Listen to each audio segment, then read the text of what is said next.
current downturns is, of course, restoring the financial sector and getting the credit markets unfrozen and creating jobs. There are two other issues that we cannot ignore in the big picture assessment of global responses. First is the threat of protectionism. That's human nature, isn't it? And the second is how the recession will affect developing nations and emerging economies. World Bank reports that nearly 80 trade measures have been proposed or implemented since the beginning of the financial crisis. And of these protective, 66 include trade restrictions and 47 have been put into effect. These range from, increased tariffs on imports and trade defense policies such as anti-dumping measures. The Ukraine increased tariffs on all imports by 13%. Argentina began to require a special license for toy imports. And this follows a series of other government-imposed sanctions on everything from steel to shoes, TVs, and textiles. Well, we believe at the Greater Houston Partnership that's just bad business, plain and simple. Protectionism is the ally of isolationism and the enemy of increased productivity and standards of living. And like an economic Dracula, protectionism will drain the lifeblood out of opportunity, prosperity, and growth in nations both large and small. In Time magazine, there was an interview of the G20 summit by British Prime Minister Gordon Brown. I like his quote, where he talks about protectionism. In the end, it protects no one, because if trade falls, then more businesses collapse, more jobs go. Trade is the engine of so much of the growth we've had in the last few years, and protectionism is the road to ruin. The director of World Trade Organization agrees, saying that protectionist measures could lead to a slow strangling of international trade.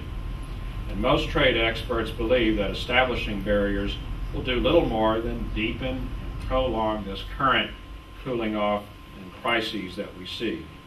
Indeed, the American Smoot-Hawley Act of 1930, it raised tariffs on more than 30,000 products imported to the U.S., and it set off a trade war that aggravated rather than abated the Great Depression.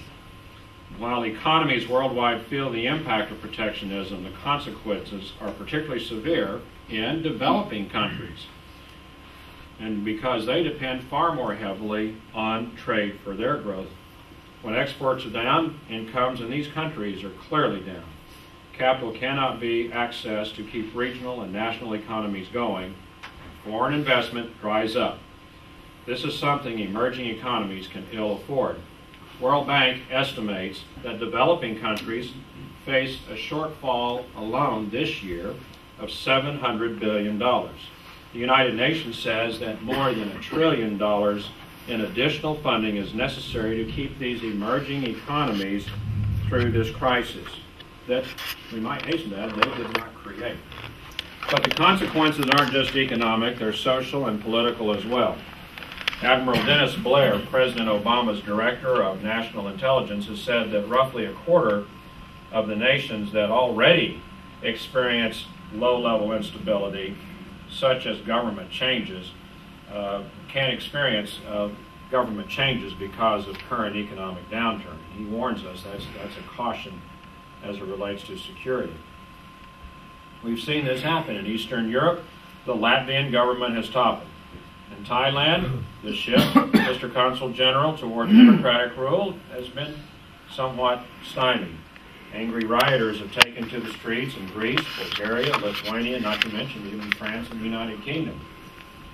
Consider China for a moment. Growth for 2009 predicted to be 6.5%, which is healthy by any standard, but it is down by Chinese standards, where they've been having a 7.5% for the first half of 2007. And they've also had grown accustomed to a minimum of 8%. So far, about 20 million migrant workers have lost their jobs, fueling government fears that the resulting social instability in China could become eventually a threat to national security. The potential social and humanitarian impact is equally concerning. Last month, the World Bank issued a report which includes some pretty alarming facts. 53 million people worldwide could become poverty-stricken this year as a result of the global crisis. Almost 40% of the world's 107 developing countries are highly exposed to the effects of poverty, a direct result of this crisis. And fewer than 10% face no serious risk. Sharply tighter credit and weaker growth are cutting into world government revenues and their ability to invest in education and health care. Guess what gets cut first? Education and health care. They're also crippling access to resources needed to fund the infrastructure critical to sustaining growth. Oxfam International, we're familiar with them as a worldwide network of non-governmental organizations.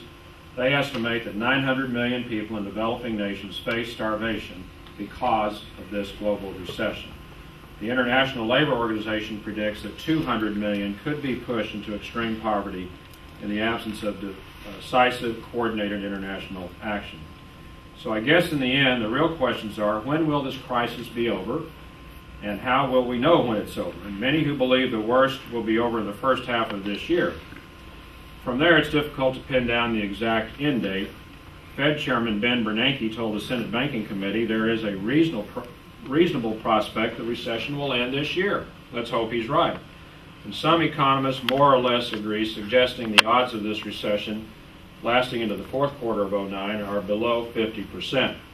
On the other end of the spectrum, there are estimates that we're looking at 2 or 3 decades of economic readjustment. If you believe history to be a valid indicator, and many do, consider this. The Great Depression, which began in August of 1929, did not hit its low point until 43 months later. To surpass that, the economy would have had to continue contracting through 2011. The recession beginning in October of 1873 was not as steep, but lasted 65 months. That would put our recovery into May of 2013. That said, while the current decline in employment is above past recessions, it's smaller, and we have to put an exclamation mark on that.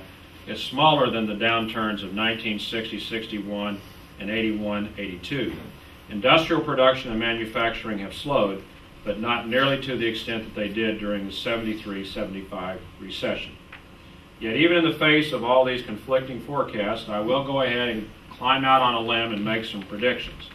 We're clearly going to find our way out of this. The U.S. economy will recover, and the global economy will follow that as well. And I understand that these are tough times, but I also know context has been the first casualty in a lot of what I'm presenting to you as an uncertain economy.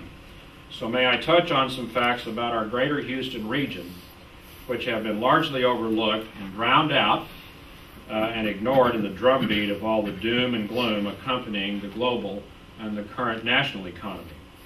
Just last month, the Houston metropolitan area was named by Site Selection magazine as a top metro area for relocating and bringing in new companies and jobs. In February, our housing market was rated the nation's healthiest by Builder magazine. Forbes.com, have you been there recently?